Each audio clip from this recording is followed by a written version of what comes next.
Llegó el momento de la buena conversación y el debate. Abrimos la mesa de todos en Pauta Propia. Pauta 100.5. Durante la semana pasada tuvimos una mesa de todo con los encargados programáticos del área salud, de los comandos de José Antonio Kast y de Janet Jara, en una muy recomendable conversación. Hoy día la vamos a tener para hablar de economía, en la que esperamos también sea una muy buena y recomendable conversación. Vamos a poner sobre la mesa uno de los temas que va a definir parte importante de lo que será el próximo ciclo político. ¿Qué país puede pagar Chile y cómo financia los programas presidenciales? La economía vuelve a ser el eje fundamental del debate, con el crecimiento, el déficit fiscal, la inversión, el gasto social, el empleo, la inflación, pero esta vez con dos visiones de desarrollo que compiten en alguna dimensión en el diagnóstico, en las prioridades y también en la filosofía respecto del Estado. En estos días, además, hemos visto cómo los dos comandos han endurecido mensajes. Desde el equipo de Kast se ha insistido, ¿verdad?, en que el programa del bajo crecimiento, el problema del bajo crecimiento viene desde el año 2013, que se requiere una profunda desregulación y que no habrá recortes, por ejemplo, en la PGU, mientras que desde el comando de Janet Jara se ha puesto el foco en la necesidad de fortalecer los servicios sociales sin comprometer la estabilidad fiscal. Bueno, tratemos de poner más certezas, de expresar las dudas también y de bajar las promesas a tierra en esta misma mesa de todos, y tenemos como invitados a quienes integran los equipos del área económica justamente de las campañas de José Antonio Kast y Janet Jara. Luis Eduardo Escobar, economista, participó en el Fondo Monetario Internacional, jefe del equipo económico de la candidata Janet Jara. ¿Cómo estás, Luis Eduardo? Bienvenido. Muchas gracias, Connie. Un gusto estar aquí. Muchísimas gracias. Y Tomás Bunster, ingeniero y asesor económico de la candidatura José Antonio Kast. Muy bienvenido, Tomás. Un gusto también tenerte acá. Un gusto estar aquí, Connie. Con los dos vamos a contrastar diagnósticos, prioridades, modelos de país que proponen, cuánto cuesta, cómo se implementa y qué riesgos son los que ven venir. A mí me gustaría partir por una cuestión que puede ser muy general, pero que creo que nos permite bajar un poquitito la pelota al piso, y es: ¿cuál es el diagnóstico concreto, específico que ustedes tienen del estado macroeconómico de nuestro país y los principales obstáculos para un crecimiento de carácter más sostenido? Y también, ¿qué parte de ese diagnóstico creen ustedes que comparten? Tomás Bunster. Bueno, a ver, nosotros partimos del siguiente diagnóstico. Primero, vemos que la economía está en una situación de decadencia, un estancamiento con un crecimiento en los últimos 10, 12 años en torno al 2%. ¿Decadencia o estancamiento? No es lo mismo. Bueno, la verdad nosotros lo hemos calificado de decadencia. Eso es para ser bien franco. Digamos, esa es la situación. Un crecimiento, una economía con un crecimiento de en torno al 2% en los últimos 10 años y con una proyección de crecimiento a ese mismo nivel. Y básicamente eso es insuficiente para satisfacer las expectativas de la ciudadanía. ¿Y por qué ocurre esta situación? ¿Por qué estamos hoy día enfrentados a esto? Básicamente por un exceso de carga regulatoria que se ha ido acumulando en el tiempo. Hoy día todo proyecto de inversión enfrenta una maraña regulatoria tremendamente difícil de sortear, que solo se resuelve en plazos tremendamente largos que desincentivan la inversión. Una carga tributaria también elevada que ha hecho a nuestro país como destino de inversiones perder su posición de competitividad, que ostentábamos el top 5 hace 10 años, hoy día estamos en el antepenúltimo lugar de los rankings de la OCDE. Y una situación de las finanzas públicas que, pese a que no sea una crisis hoy, vamos en una ruta hacia la inminente crisis fiscal, digamos, como lo han advertido múltiples instituciones. Y eso es lo que queremos resolver, y a eso apunta nuestro programa económico: a menos regulaciones, menos impuestos y ordenar las finanzas públicas. ¿Algo de ese diagnóstico es compartido, Luis Eduardo Escobar? Una parte muy pequeña. Lo del estancamiento económico durante los últimos 10 años, 12 años del 2013. En realidad, nosotros, incluso yo diría de que tuvimos suerte en la década anterior, en la década, digamos, del 2003 al 2013. La economía chilena ya estaba estancada a fines de los 90. Y lo que nos salvó fue el superciclo de precio del cobre. Y cuando subió, cuando partió el gobierno de Lagos, la principal preocupación era la baja tasa de crecimiento económico. Chile había tenido una recesión, la alta tasa de desempleo, claro. y de hecho una de las principales promesas de campaña de Lagos fue crear 500.000 empleos, creo que era la cifra que usaba en ese momento. Con Carlos Ominami como... Con Carlos Ominami como jefe de la campaña de la primera parte. Jefe de la campaña, era cierto. Claro, ¿de acuerdo? Bueno, el hecho es que, así es que tuvimos suerte, y eso extendió un ciclo bueno, digamos, por 10 años más hasta el 2013. Pero el 2013 volvimos a la realidad, el precio del cobre volvió más o menos a la normalidad y la economía chilena se fue estancando. Ahora, Yo discrepo de Tomás, yo creo que no estamos en crisis, no estamos en decadencia, en ninguno de esos adjetivos que infunden inseguridad y miedo. La economía chilena está creciendo al 2% anual desde hace 10 años. el último Va a crecer este año tal vez en torno al 2,5 o un poquito menos tal vez.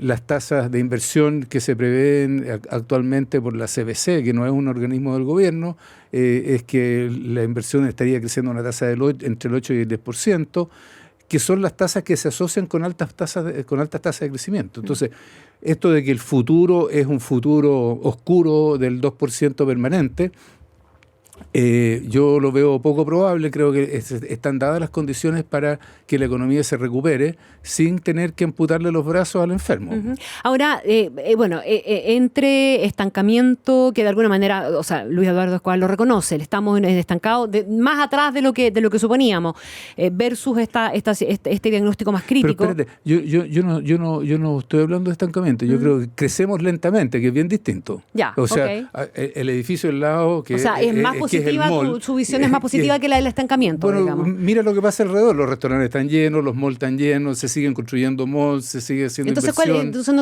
¿Cuál es el problema que tenemos entonces? El problema que tenemos entonces es que venimos saliendo de un periodo en el cual hubo mucha incertidumbre respecto del sistema tributario minero, sobre todo, sobre qué es lo que iba a pasar con el sector eléctrico y el sistema de transmisión. O sea, había una serie de incertidumbres reales respecto de la economía que se han ido resolviendo.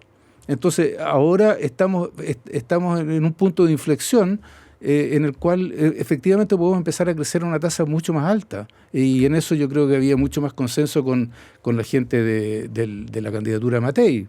Tanto Briones como yo decíamos de que se podía crecer a tasa del 4% anual. Uh-huh. Tomás, usted no comparte lo que está diciendo Luis Eduardo Escobar, porque la visión es de una situación efectivamente crítica. ¿Dónde está el gran salto entonces que ustedes pretenden lograr y cómo para hacer crecer la economía y en cuánto? A ver, primero, respecto de la crisis, nosotros creo que esta es una legítima diferencia, digamos, de la visión de la gravedad de la situación. Nosotros somos más críticos en ello. Cuando uno tiene una tasa de pobreza que afecta a 1 de cada 5 chilenos, cuando hemos perdido la movilidad social, cuando ha desaparecido el sueño de la casa propia, cuando hay más de 800.000 personas sin empleo, para nosotros eso es una situación crítica y la resolvemos y la atendemos con todo el debido sentido de urgencia, digamos. ¿Cómo salimos nosotros de ahí? Bueno, básicamente recuperando las fuentes de crecimiento y teniendo una regulación compatible, una carga regulatoria compatible con el desarrollo de proyectos, una carga tributaria y las finanzas públicas ordenadas. Y esos son los 3 pilares de nuestro programa, digamos. Los 3 pilares del programa económico son básicamente una facilitación regulatoria profunda, una rebaja del impuesto corporativo y ordenar las finanzas públicas. ¿En cuánto tiempo? Esto nosotros apuntamos, y lo que hemos comunicado públicamente, es a recuperar unas tasas de crecimiento del 4% hacia finales del periodo de gobierno. Estamos convencidos. Ahí no hay una diferencia. Nos copiaron el programa, entonces ¿cómo va a haber diferencia? Básicamente, nosotros no le hemos copiado el programa nada. Si ustedes los comparan, son absolutamente nada que ver. Yo creo que las medidas... Yo no los encontré tan distintos, les digo al tiro. Yo los revisé y no los encontré tan distintos. Las 383 medidas del programa Janet Jara creo que no apuntan en esa dirección, a lo menos en el fondo. Puede ser una cosa retórica, pero no en el fondo. Pero 4% de crecimiento hacia fin del periodo... La rebaja de los 6.000 millones, ya el propio Jorge Quiroz habló de mayor gradualidad, mayor flexibilidad también para implementar eso, fundamentalmente ante la instalación de altísimas expectativas y la dificultad de cumplirlo rápido. En lo que estamos plenamente de acuerdo y sobre todo después de haber pasado la primera vuelta electoral, hemos seguido sumando gente, sumando equipos y buenos profesionales y buenas ideas porque el propio José Antonio Kast nos ha encargado construir el mejor programa de gobierno. Y en los 3 pilares de que necesitamos menos regulación, menos impuestos y una convergencia pronta al equilibrio fiscal, en eso estuvimos plenamente de acuerdo. Obviamente, dependiendo de las distintas proyecciones macroeconómicas y el desempeño de la economía, la convergencia puede hacerse más rápido o más lento y eso está, digamos, lo estamos revisando en detalle y lo vamos a ver, pero la convergencia del equilibrio fiscal dentro del periodo de gobierno, eso es algo en lo que estuvimos todos de acuerdo. Yo me imagino que aquí hay un punto de desencuentro rápido de titular, digamos, ¿verdad? Que es el tema de la carga tributaria. O sea, porque la estabilización económica y la convergencia económica, me imagino, fiscal, es un tema que también está en el programa de usted, el crecimiento del 4%, estamos de acuerdo también en que es una aspiración de los dos, pero aquí hay un programa de gobierno que propone una rebaja de la carga tributaria y aquí hay un programa de gobierno que propone no tocar la carga tributaria. Así es. ¿Por qué? ¿No considera usted que puede ser un impulso a la economía, al menos una rebaja de la carga tributaria a las empresas? No. ¿No? Consideramos que no es el caso. El gobierno que va a salir ahora, y el exministro Mario Marcel se puso como meta en su momento rebajar la carga tributaria a las empresas. Pero compensada. Compensada, sí. Ya, bueno, entonces el problema es que el grupo de CAS no habla de compensación, habla de reducir los impuestos en 3 puntos inicialmente y después dos puntos más. Y hablan de reducir el tamaño del Estado y nosotros creemos que por ahí no va la solución, no ha ido la solución en ninguna parte del mundo por lo demás. En consecuencia, a nosotros nos parece sumamente peligroso lo que están haciendo. Y yo creo que la gente que están tratando de sumar a su programa económico también piensa lo mismo, porque no es tan difícil ponerse de acuerdo en los números macroeconómicos y ya llevan 2 semanas y todavía no se ve nada. Y lo que yo escucho y lo que sale en la prensa es que están repitiendo las cosas que decía Briones, pero sin proponer las soluciones que proponía Briones. Entonces, ahí yo realmente creo que todavía, a pesar de todo, sigue siendo válido de que CAS no tiene un programa económico. Y nosotros no les gustarán las 343 nomás, no 383 medidas que tenemos en el programa. Puede que no le gusten a Tomás, pero tenemos un programa hace ya varios meses que lo hemos difundido, que lo hemos podido defender y el cual digamos, está bastante pulido a esta altura del partido. Estamos conversando con Luis Eduardo Escobar de la candidatura de Janet Jara y Tomás Bunster de la candidatura de José Antonio Kast. ¿Cómo se recoge esa idea de que todavía no hay un programa económico serio y si están o no están abiertos a la idea de que eventualmente una rebaja en la carga tributaria a las empresas puede requerir algún grado de compensación? O sea, lo primero, yo creo que la afirmación que acaba de hacer Luis Eduardo no resiste análisis. Digamos, el programa existe, el programa se ha dado a conocer públicamente, lo hemos dado a conocer públicamente no solo en el programa CERVEL, donde están contenidos, sino que en más de 75 instancias en los poquito más de 4 meses que lleva Jorge Quiroz a cargo del equipo económico, y el programa existe, y ese es el mismo respaldo que se le han dado en las últimas semanas como economistas destacadísimos como Klaus Schmidt-Hebel, exministros como Felipe Larraín o Rodrigo Vergara, José Ramón Valente. O sea, eso ocurre, digamos, uno hace el análisis de la afirmación y no hay asidero en la realidad, digamos. Y respecto de la carga tributaria, legítimo tener una diferencia de opinión, pero nosotros creemos sí que la carga tributaria en este minuto en el país, sobre todo para las empresas que emplean al 50% de los trabajadores de Chile, está muy elevada y los rankings internacionales dan cuenta de ello. El 2014 Chile estaba en el puesto número 5 de 38 y hoy día está en el puesto 36 de 38, digamos, y la inversión se ha detenido, se ha estancado. Oye, pero espérate, a ver, de lo que estamos hablando es de bajarle la carga tributaria al 3% de las empresas del país. Todas las pymes, o sea, todas aquellas empresas que venden hasta $100 millones al año están sujetas a una carga tributaria del 12,5%. Entonces, los accionistas los accionistas de las empresas más grandes tienen un sistema semi-integrado. O sea, una parte de lo que debieran pagar como impuestos personales o impuestos de las empresas que son dueñas, a su vez, de las empresas que declaran en primera categoría, se les descuenta. Entonces, a ver, cuando me dicen de que aquí en Chile la carga tributaria es 27% y en la OCDE es 24%, ya, lo que no me están diciendo es que salvo en 4 países de la OCDE no hay sistema semi-integrado ni siquiera integrado. Solo en 4 países de 38 de la OCDE el sistema tributario es desintegrado. Ya, pero ¿eso qué implica? En el diagnóstico eso implicaría que el efecto no sería el que eventualmente ellos esperarían obtener. El principal efecto que tiene reducir la carga tributaria de las grandes empresas en Chile es reducir los ingresos fiscales. Y para lo único que sirve reducir los ingresos fiscales es reducir el tamaño del Estado. Y si tú reduces el tamaño del Estado, lo que estás reduciendo son los servicios sociales que se le ofrece al público. Ya, vamos a ir a eso al tiro, pero ¿eso no significaría el incentivo que ellos estarían buscando, en su opinión, no para aumentar la inversión? En que eso haya aumentado sostenidamente la inversión después de algunos años. ¿Ustedes han revisado esa experiencia comparada y el impacto que de verdad puede...? Porque hemos visto movimientos, Tomás Bunsen, de alzas y de bajas de impuestos, y cuando se han subido impuestos, los gobiernos no han logrado recaudar lo que habían proyectado, y cuando se han bajado impuestos tampoco se han logrado necesariamente los incentivos. ¿Ustedes tienen bien hecha esa estimación? A ver, primero, y para dejarlo claro, nosotros somos conscientes que una reducción del impuesto corporativo va a generar por lo menos durante en el corto plazo, una reducción de los ingresos fiscales. Eso es un hecho y no lo hemos negado en ningún caso, y cualquier persona que trate de decir que nosotros estamos ignorando eso, no es verdad. Eso lo reconocemos. Pero asimismo también reconocemos que Chile ha perdido competitividad como destino en las inversiones y los rankings internacionales avalan la afirmación, digamos, y eso es lo que queremos poder recuperar. Ya, pero ustedes están conscientes y tienen datos del impacto que generaría en ese punto la rebaja de la carga tributaria. Si rebajo la carga tributaria de 28 a 24, o no, usted me corregirá con el dato, ¿qué impacto pretendo generar? A ver, en el corto plazo, y lo digo claramente porque se ha sugerido que no lo tenemos, digamos, considerado, es que cada punto de tasa estatutaria que se reduce equivale a $450 millones de menos recaudación. Eso es un hecho y así lo estamos considerando, y por eso... No, yo me refiero al impacto bueno, no al impacto malo. Bueno. Al impacto en inversión. Bueno. La reforma tributaria no es una cosa aislada del programa económico. Nuestro programa económico tiene 3 medidas muy fundamentales, que son una menor carga regulatoria, una menor carga de impuestos y ordenar las finanzas públicas. Todo eso sujeto a una condición básica, que es recuperar los niveles de seguridad y orden público, que es un habilitante absolutamente necesario para regular la inversión. Y con todo ese programa, que actúa de una forma totalmente integral, apuntar hacia recuperar las tasas de crecimiento del 4% hacia el final del periodo de gobierno, que es lo que asimismo permitiría recuperar el crecimiento del PIB per cápita que tuvimos entre los años 90 y 2010, digamos. Ese es nuestro objetivo. Ya, no me queda clara la respuesta del impacto de la inversión, pero puede ser que el cálculo no esté hecho. Esperamos elevar la inversión hasta niveles de 28 a 30 puntos del PIB. No le queda claro a nadie.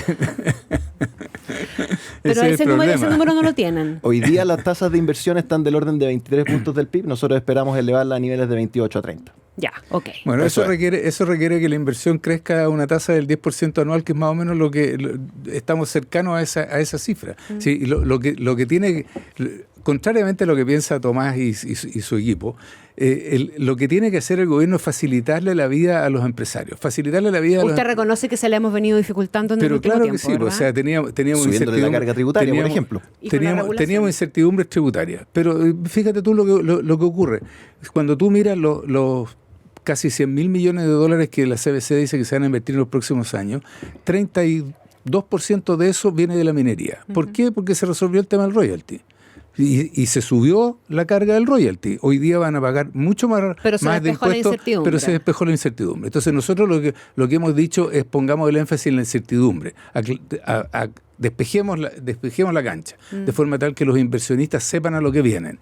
Cuando yo personalmente he hablado con inversionistas extranjeros y nacionales, y todos hablan de sus planes de inversiones de aquí en Chile, de la importancia que tiene ir despejando los temas que crean incertidumbre, que tienen que ver en parte con las regulaciones, y en eso sí estamos de acuerdo, del sistema, sobre todo del sistema de evaluación ambiental.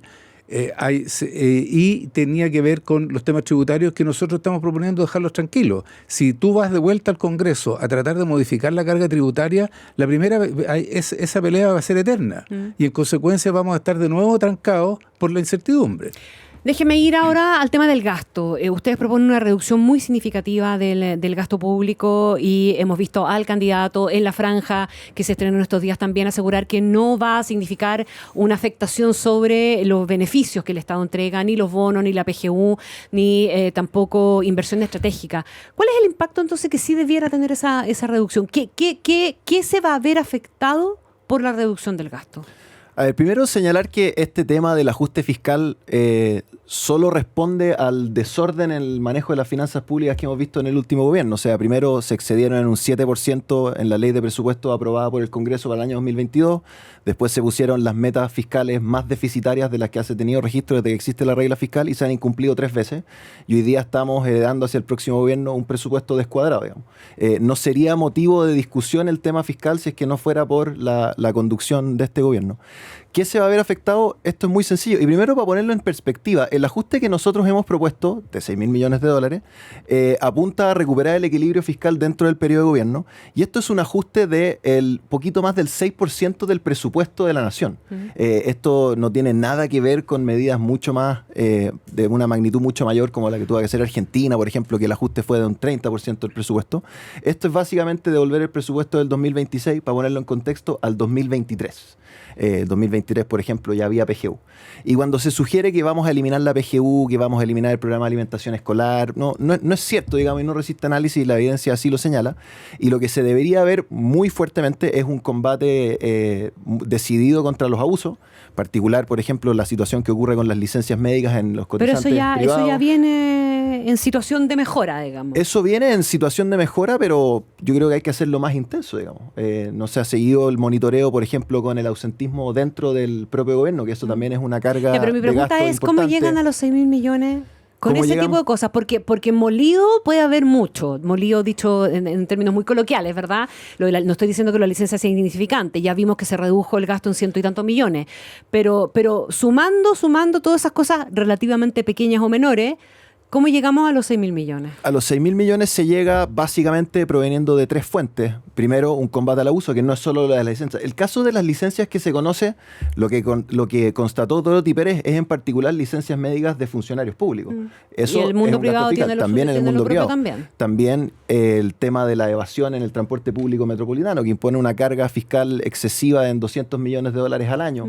Y así hay montones de casos de fraude social, gente que accede a beneficios sin cumplir los requisitos mediante el engaño. También un programa ambicioso de eficiencia en la administración del Estado, digamos. El Estado admite montones de eficiencia en sus más de 700 programas, 200 programas no sociales, 500 programas sociales, temas en las compras públicas y también en la propia administración del Estado, que explica el 55% del gasto. Una de las comillas aprensiones que hay desde la perspectiva económica de Luis Eduardo Escobar con la candidatura del oficialismo, la de Yañez Jara, es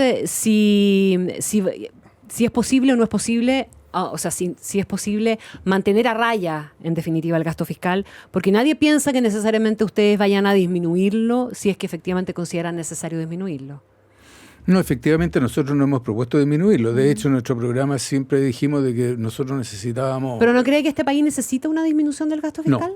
¿No? No, si tú miras los países desarrollados a los cuales aspiramos a parecer, ¿no? O sea, cuando la gente va de turismo a Europa o a Australia, Nueva Zelanda, Canadá, etcétera, miran al país, miran la infraestructura, miran los servicios sociales y dicen, este es un país en el cual me gustaría vivir, me gustaría que Chile se pareciera a esto. Ya, pues son países mucho más ricos que nosotros. Pero espérate, tenían los servicios sociales que tienen, del estilo que tienen ahora, son de mejor calidad. Pero cuando tenían el ingreso per cápita de Chile tenían seguro médico público, tenían educación pública gratuita, etcétera. Entonces uno dice, nosotros en Chile, parte del problema que tenemos es que tenemos una distribución del ingreso que es pésima, después de impuestos y transferencias. Lo que distingue a los países más desarrollados de la OCDE es que después de impuestos y transferencias mejoran entre 10 y 15 puntos la distribución del ingreso, y nosotros en Chile la mejoramos en 2 o 3 puntos. Entonces, por eso que nosotros no queremos cambiar la matriz. El sistema tributario, la matriz del gasto por el momento, y porque eso nos permite financiar con todas las dificultades que hay. Yo estoy de acuerdo con Tomás de que hay que hacerlo mucho más eficiente. Con todas las dificultades que hay, tenemos un sistema hoy día de protección social que es mucho mejor que el que existía hace 20 años atrás. Ahora, siempre hemos tenido como un poquitito al filo, esto se lo planteado a los dos, el tema de la sostenibilidad fiscal.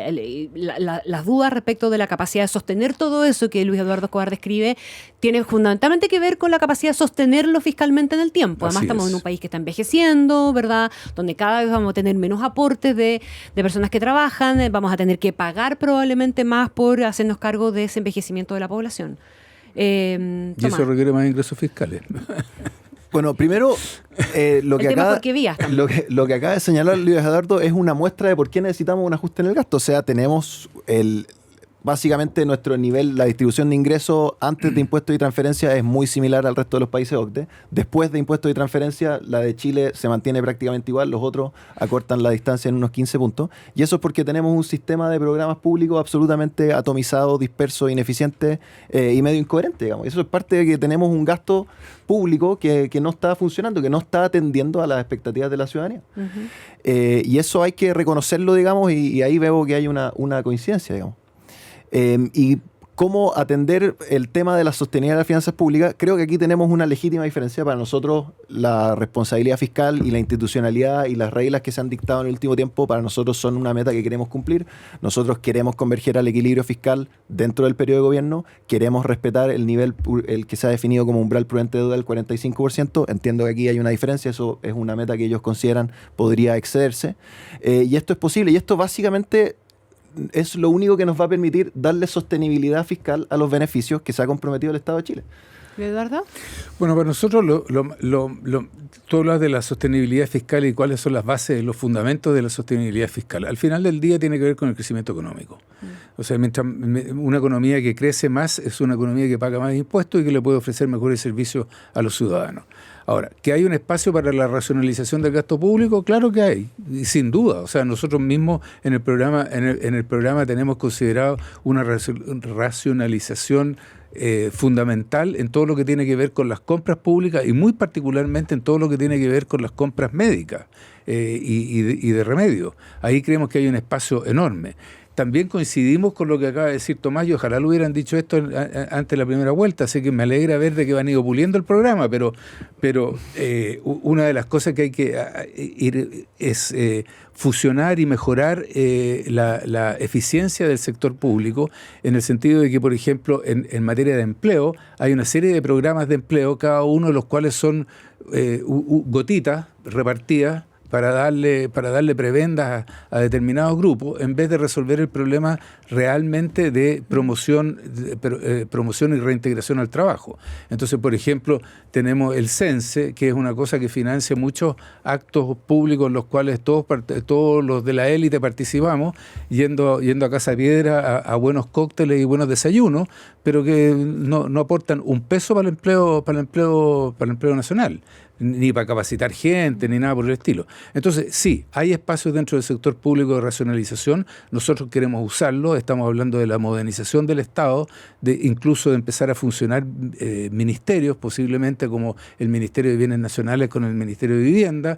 En fin, hay espacios para hacer esas cosas, pero lo que no podemos hacer es decir de que vamos a recortar el gasto público, porque eso significa que hay cosas que vamos a dejar de hacer.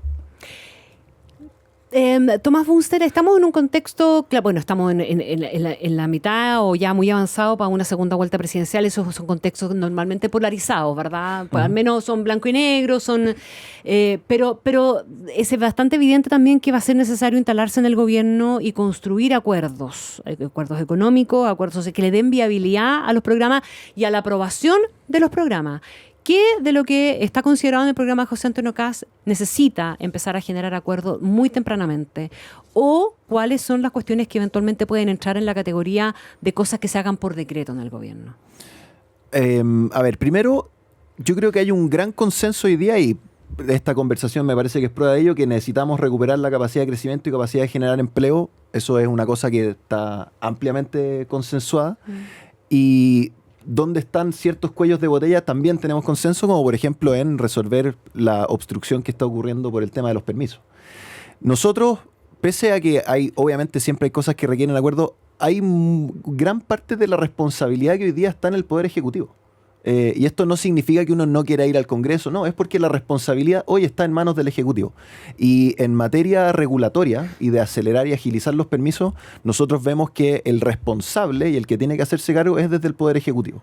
Ya, pero hay un cambio regulatorio y legal finalmente en el sistema de evaluación de impacto ambiental, que no es solamente resorte de decisiones del Ejecutivo, hay también cuestiones de ley que hay que cambiar. Lo pongo en contexto. En los últimos 10 años, con las mismas instituciones, la misma ley, los mismos cuerpos normativos, los plazos de aprobación ambiental han aumentado en 60% y la carga regulatoria que se le exige a los proyectos se ha multiplicado por 3. Estos son datos públicos, no es un invento mío, son datos públicos, están en los propios datos del Sistema de Evaluación Ambiental y en la Comisión Nacional de Evaluación y Productividad. Y eso es con la misma ley e instituciones. Y el encargado, el administrador de gestionar el sistema de evaluación de impacto ambiental es el Poder Ejecutivo.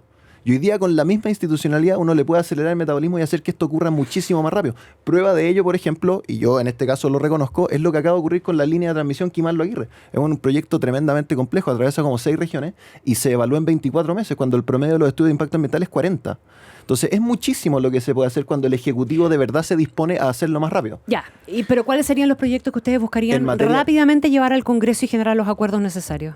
Bueno, primero hay una batería de proyectos en temas de seguridad, eso excede el los ámbito de esta económicos, yo me refiero pero a en esta materia conversación. económica, lo que estamos proponiendo en temas tributarios, eso de todas maneras requiere de la aprobación y el debido trámite legislativo.